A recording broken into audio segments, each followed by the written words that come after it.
Chapter 1. This is the picture that you see right when you open up the book.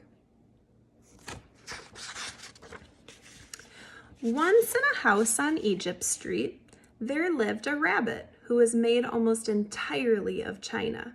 He had china arms and china legs, china paws and a china head, a china torso and a china nose. His arms and legs were jointed and joined by wire so that his china elbows and china knees could bend, giving him much freedom of movement.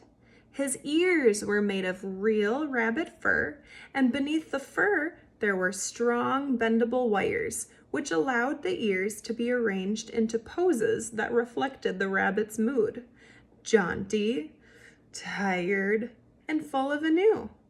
His tail, too, was made of real rabbit fur and was fluffy and soft and well-shaped. The rabbit's name was Edward Tulane, and he was tall. He measured almost 3 feet from the tip of his ears to the tip of his feet. His eyes were painted a penetrating and intelligent blue. In all, Edward Tulane felt himself to be an exceptional specimen. Only his whiskers gave him pause. They were long and elegant, as they should be, but they were of uncertain origin. Edward felt quite strongly that they were not the whiskers of a rabbit. Whom the whiskers had belonged to initially, what unsavory animal, was a question that Edward could not bear to consider for too long. And so he did not. He preferred as a rule not to think unpleasant thoughts. Edward's mistress was a 10-year-old dark-haired girl named Abilene Tulane, who thought almost as highly of Edward as Edward thought of himself. Each morning after she dressed herself for school, Abilene dressed Edward.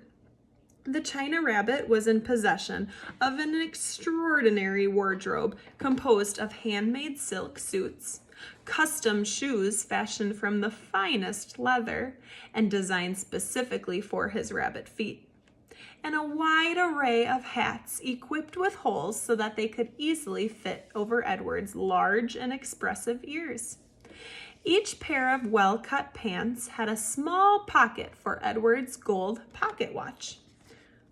I remember seeing a pocket watch on this first page when we looked at the picture. Abilene wound this watch for him every morning. "Now, Edward," she said to him after she was done winding the watch, "when the big hand is on the 12 and the little hand is on the 3, I will come home to you." She placed Edward on a chair in the dining room and positioned the chair so that Edward was looking out the window and could see the path that led up to the Tulane front door. Abilene balanced the watch on his left leg.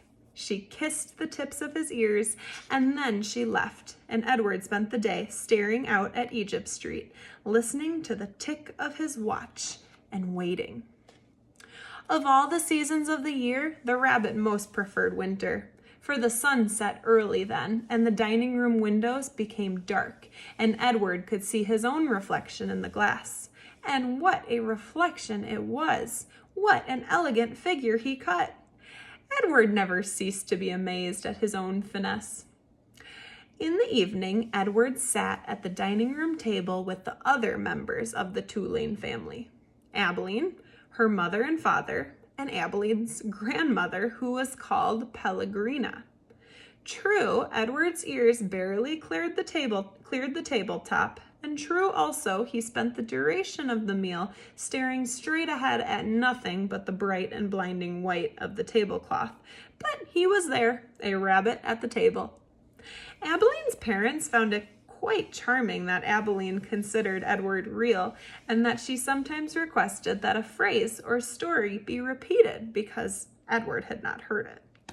"Papa," Abilene would say, "I'm afraid Edward didn't catch that last part."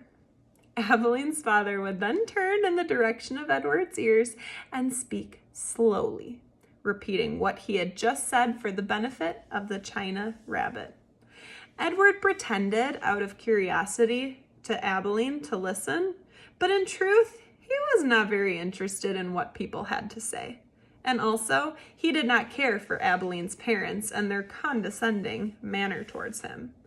All adults, in fact, condescended to him. Only Abeline's grandmother spoke to him as Abeline did, as one equal to another.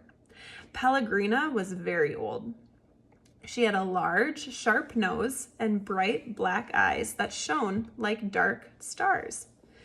It was Pellegrina who was responsible for Edward's existence.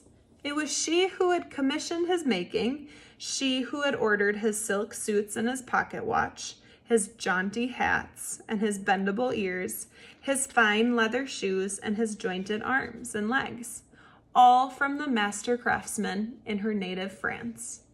It was Pellegrina who had given him as a gift to Abeline on her 7th birthday. And it was Pellegrina who came each night to tuck Abeline into her bed and Edward into his. "Will you tell us a story, Pellegrina?" Abeline asked her grandmother each night. "Not tonight, lady," said Pellegrina. "When?" asked Abeline. "What night?" "Soon," said Pellegrina. "Soon there will be a story." And then she turned off the light, and Edward and Abeline lay in the dark of the bedroom.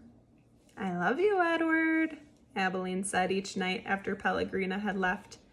She said those words, and then she waited, almost as if she expected Edward to say something in return. Edward said nothing. He said nothing because, of course, he could not speak. He lay in his small bed next to Abeline's large one.